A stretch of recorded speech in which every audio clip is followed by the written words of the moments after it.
आप मुझे अपनी ज़िंदगी के 21 दिन दे दीजिए और मैं आपको प्रॉमिस करता हूँ कि मैं आपको एक ऐसा पाथ बता दूंगा कि आप अपनी कोडिंग जर्नी में बिल्कुल एक स्मूथ वे में चल पाओगे। अभी हमारे साथ ये होता है कि हम जब सोचते हैं कुछ भी, मतलब एक प्रॉब्लम आई उसके बारे में सोच रहे हैं लेकिन दिमाग ब्लैंक हो जाता है। मैं भी ऐसी था पूरे बीटेक जर्नी के दौरान। मुझे ऐसी लगता था कोडिंग मेरे लिए बिल्कुल नहीं है, क्वेश्चन आता था दिमाग चलता ही नहीं है। फिर हम दूसरों को देखते हैं कि वो एकदम से लॉजिक उनके क्लिक हो जा रहा है, अब फिर और डिमोटिवेशन, जेलसी, ये सब आता था। ये चीजें बिल्कुल कॉमन है और इनकी बातों की जड़ तक मैं आज आपको लेके जाऊंगा। कहां से ये दिक्कतें शुरू होती हैं, हम क्या क्या गलतियां कर रहे हैं अपनी जर्नी के दौरान, पूरा एक डिटेल में मैं आपको आज इस वीडियो में बताऊंगा। लेकिन आपको अगर जो भी मैं आज बताने वाला हूं, अगर आप उसको 21 दिन तक फॉलो करोगे, कहते हैं ना कि 21 दिन में कोई भी हैबिट अपनाओ तो वो हैबिट बन जाती है। मैं नहीं कह रहा इसके बाद आप बिल्कुल स्टार बन जाओगे, लेकिन आपको एक पाथ मिल जाएगा कि किस तरीके से आप लॉजिक को क्लिक कर सकते हो। और आज एक ऐसी स्ट्रेटेजी बताऊंगा जो अभी तक यूट्यूब में किसी ने नहीं बताई, जो मैंने खुद पर्सनली फॉलो करी है। तो चलिए शुरू करते हैं।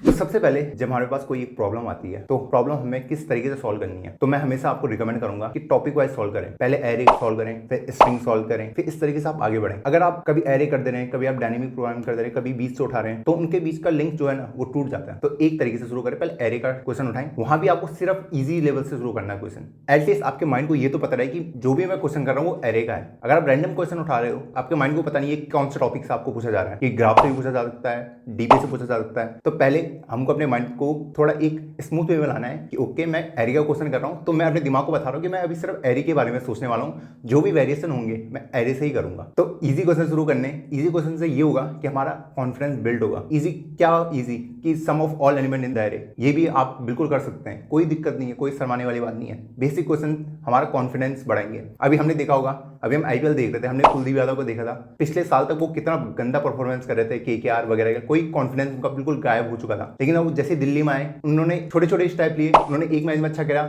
उससे उसे एप्रिसिएशन मिला तो उन्होंने और अच्छा किया। तो वैसे करा, वैसे मैं आपको कह रहा हूँ छोटे लेवल से शुरू करो ताकि आप ऊपर ऊपर जाते जाते अच्छा करोगे। तो उन्होंने भी ऐसे किया, उन्होंने एक मैच में अच्छा किया, दो, वहां से मोटिवेशन मिला, तो अब वो हर मैच में अच्छा कर रहे हैं। अब मोस्ट इंपॉर्टेंट बात आती है इंप्लीमेंट कैसे करना है उन चीजों को। दिक्कत तो वही है कि ज्ञान सब दे देते, बता कोई नहीं रहा कि करना कैसे। अगर मैं आपको एक क्वेश्चन की हेल्प से अगर ये चीजें समझाऊं तो ज्यादा बेनिफिशियल आपके लिए होगा। तो क्वेश्चन इस तरीके से, आपके पास एक एरे दे रखा है मैंने, उसमें 5 एलिमेंट है, ऑड साइज का एरे होगा, उसमें है 1 2 1 2 और 5। ओके, 5 है, 1 2 1 2 5। तो मुझे बताना है इसमें यूनिक एलिमेंट कौन सा है। बाकी जितने भी एलिमेंट हैं वो 2 बार अपीयर हुए हैं, सिर्फ एक एलिमेंट है जो एक ही बार अपीयर हुआ है, तो उसको मुझे ढूंढना है। आप में से बहुत जो भी मेरे व्यूअर हैं उनको ये आंसर ऑलरेडी आता होगा, लेकिन इसको ब्रूट फोर्स से लेके ऑप्टिमाइज अप्रोच तक लेके जाना वो बड़ी बात है। अब ब्रूट फोर्स में मैं आपको ये नहीं बोलूंगा आप सीधे यहीं से सोचना शुरू करो। मैं आपको बोलूंगा जो भी आपके पास कोई क्वेश्चन आए उसको एक रियल लाइफ से ना कनेक्ट करने की कोशिश करो। अब मान लो आपके पास 5 सिक्के हैं, इन्हीं को मैं 5 सिक्के मान लेता हूँ। 1 का सिक्का है, फिर 2 का सिक्का है, 1 का सिक्का है, 2 का सिक्का है, 5 का सिक्का है। आपको बताना है कौन सा यूनिक है। पहले आप 1 का सिक्का उठाओगे, देखोगे ये मेरे इसमें है कि नहीं है, अगर है तो सही।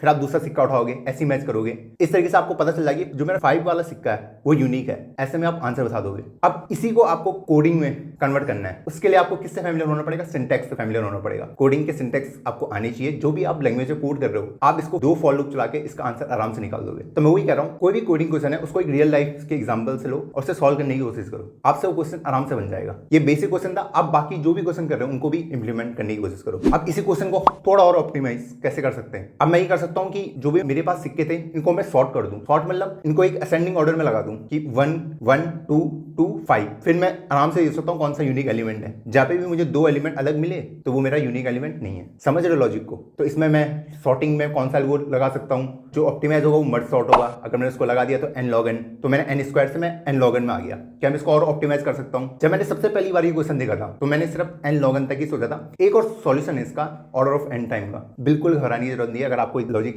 क्लिक नहीं होता है। बस ये देखना है कि अगर एक बार मैंने इस टाइप का सॉल्यूशन देख लिया है तो मैं नेक्स्ट टाइम जब करूं तो उस टाइप का क्वेश्चन मैं आराम से कर लूं। अब नेक्स्ट सॉल्यूशन इसका आता है एक्सॉर ऑपरेशन। एक्सॉर ऑपरेशन क्या होता है? जब हमारे पास 2 सेम एलिमेंट होते हैं 0 0, उसका आउटपुट क्या आता है? 0।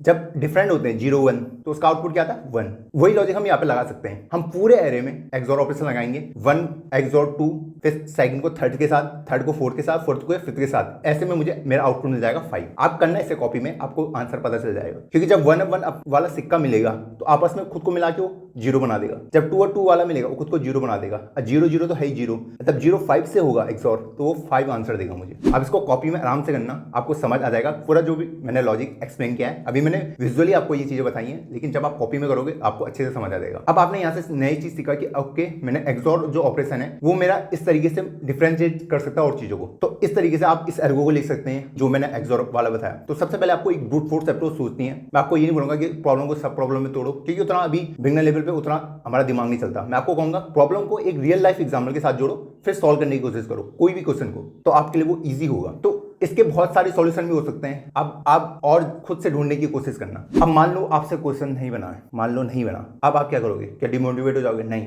एडिटोरियल है, वहां जाके सॉल्यूशन देखो, वहां पे बहुत डिटेल वे में दिया रहता है। फिर भी समझ नहीं आता, मेरे खुद के समझ नहीं आता था एडिटोरियल से देख के, चाहे मैं लीड कोड के करूँ, गीक स्पॉट के इसके करूँ। जब नया एल्गोरिथम आता है तो एडिटोरियल देख के समझ नहीं आता है। तो उसके लिए आपको करना है सीधा वो क्वेश्चन कॉपी मार के आप पेस्ट करें यूट्यूब पे, वहां पे 5 से 10 लेक्चर खुल जाएंगे उसी टॉपिक से रिलेटेड। उनको देखें, आराम से देखें, 3-4 बार सुने, जो भी वहां पे बताया उनको आराम से नोट्स वगैरह खुद से बनाएं। ओके, उसके बाद उस कोड को इंप्लीमेंट करना आपको, जो भी आपने लिखा है। बहुत बच्चे क्या करते हैं, वहां से कॉपी करते हैं, यहाँ पेस्ट कर देते हैं, हो गया। नहीं, आपको कोड लिखना है। भले ही आप 1 बाय 1 लाइन पूरा कॉपी मार दो उस कोड को, कोई दिक्कत नहीं है, लेकिन खुद से लिखना। यहाँ पे जब आप लिखते हो और माइंड का जो कनेक्शन बनता है ना, वो बहुत अच्छा बनता है। जब आप कॉपी भी कर रहे हो तो आप सोच रहे हो कि हाँ मैंने ये क्यों उठाया, सोचना ही नहीं उस टाइम पे। लेकिन आप सीधा कॉपी पेस्ट करके कंपाइल करके टेस्ट केसेस पास करा दे, तो वो बहुत गलत बात है। भले ही आपको लगता होगा कि आपके लॉजिक समझ आ चुका है, लेकिन जब तक आपकी हैंड प्रैक्टिस नहीं होगी तो कुछ समझ नहीं आता। ये रियल लाइफ में हमने देखा होगा, जब हम स्कूल में रहते सर समझाते थे, हाँ आ गया समझ, आ गया। अगर हमने प्रैक्टिस नहीं करी है, जब जाते थे एग्जाम में सोचते थे अरे यार ये कैसे होना था सॉल्व, थोड़ा 1-2 लाइन याद आती थी, उसके बाद गायब। वही है, जब तक प्रैक्टिस नहीं करोगे तो समझ नहीं आएगा। तो प्रैक्टिस जरूरी है। भले आप कॉपी भी कर रहे हो तो आराम से एक 1 बाय 1 लाइन कॉपी करें, कोई दिक्कत नहीं उसमें। अब अगला है कि आपको अपने नोट्स खुद से बनाने हैं, प्रॉपर नोट्स आपके होने चाहिए। एक जो स्ट्रेटेजी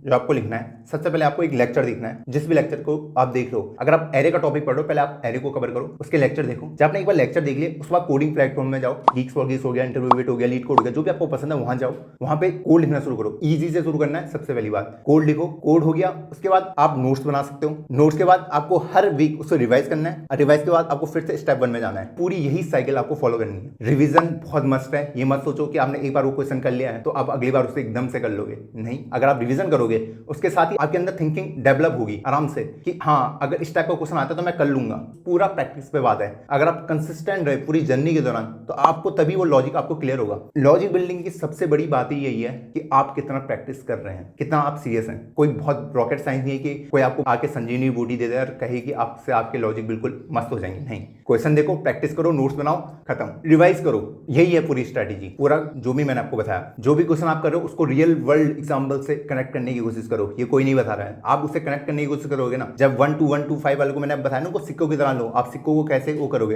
अगर आप उसको रियल वर्ल्ड में इंप्लीमेंट करने की सोच रहे हो तो आप उसको कैसे कर सकते हैं, और उसी को मुझे कोड के थ्रू करना है। लास्ट जो मैं पॉइंट बताऊंगा, रिवॉर्ड योरसेल्फ। ओके, जब भी आप 15 दिन में खुद को कुछ ना कुछ गिफ्ट देते रहे, मतलब आप घूमे फिरे नहीं हो तो आप हर 15 दिन में आपको खुद को एक रिवार्ड दो। जो भी मैं आपको 21 दिन की ये स्ट्रेटेजी बता रहा हूँ, ये नहीं कर रहा मैं आपको 7-8 घंटे कोडिंग करनी है, ये बिल्कुल ये गलत बात है। आपको सिर्फ 3-4 घंटे देने हैं, 3 से 4 घंटे। अगर आप 3-4 घंटे दे सकते हैं तो मैं कह रहा हूँ आप अपनी लाइफ बदल सकते हैं। अब थोड़ा मोटिवेशन की बात हो जाए। बहुत बच्चे ये कहेंगे भैया हमारे पास टाइम नहीं रहता है, कैसे करें, क्या करें, कॉलेज में बहुत बिजी हैं। अगर आप ये एक्सक्यूजेस अगर खुद से बना रहे हैं तो मैं आपको कह दे रहा हूँ आपका एक अच्छा पैकेज नहीं लगने वाला। अगर जो बंदा एक्सक्यूज बनाता है ना, उसको सक्सेस नहीं मिलती है। आपकी लाइफ है, आपको टाइम निकालना होगा यार। किसके पास टाइम नहीं होता यार? रतन टाटा सर के पास तक टाइम है, इतना बड़ा बिजनेस संभाल रहे हैं, और आप कह रहे हैं आपके पास टाइम नहीं है कॉलेज के साथ ये सब करने में। तो टाइम खुद से आपको निकालना पड़ेगा। सेकंड है एक अच्छी जॉब। मैं सच बता रहा हूँ, एक अच्छी जॉब आपके पूरे खानदान का फॉर्च्यून बदल सकती है, भाग्य बदल सकती है। ये मैं आपको रियलिटी बता रहा हूँ। और सिर्फ आपके अगल बगल के नहीं, जो आपके अगल बगल लोग भी रहे ना, जो स्टूडेंट्स रहे, उनके लिए आप इंस्पिरेशन बन जाते हैं। डायरेक्टली या इनडायरेक्टली